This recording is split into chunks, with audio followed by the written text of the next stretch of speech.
Well, hey, Manna Church, Fayetteville, Fort Liberty. My name is Elliot, and I am the lead pastor of Manna Church, Fort Leonard Wood, and I'm so honored to bring you today's Morning Manna.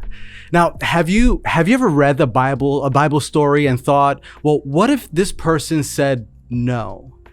Like, what if Paul said no to planting churches? I mean, how far would the gospel have spread? What if David said no to fighting Goliath? How would he even have ever become king?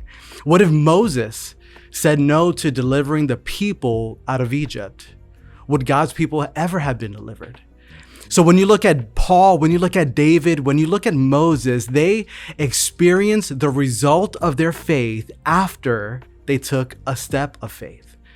So let me say it another way. God's faithfulness is experienced after a step of faith. So in Exodus chapter 3, God tells Moses that he heard the cries of the people and now it's time for them to be rescued. So I want to pick up in that chapter, in verse 10.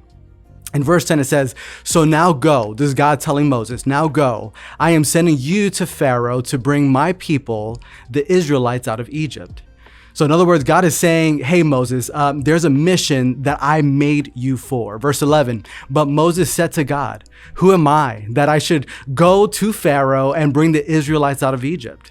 Now, this is a typical response, right? That we have as people when we hear a God-sized mission and think, man, it's on me to make this thing happen. But that's actually not true. Let's go to verse 12. "And God said, I will be with you."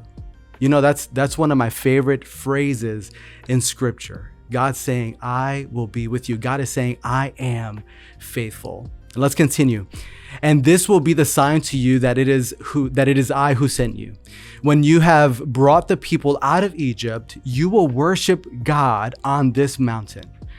Now, at some point, after you take a step of faith, this is what God is saying. At some point, after you take a step of faith, you will see that I'm the one who sent you, and trust in who I am.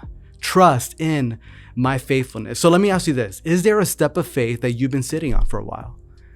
I mean, could it be in your personal life, maybe starting a business, maybe within your family, maybe getting that degree. Maybe it's a kingdom initiative that God has put on your heart. Maybe it's a kingdom move that God has put in your heart. Moses needed to take a step of faith in order to experience God's faithfulness. He needed to go. Then on the way, he would experience the miracles, the pillar of smoke and fire, the parting of the Red Sea, and God's provision all along the way. So you want to experience God's faithfulness in your life? Then take a step of faith toward him and his purposes over your life. Let's not be a no people who question if God will show up. Let's be a yes people who know that he will.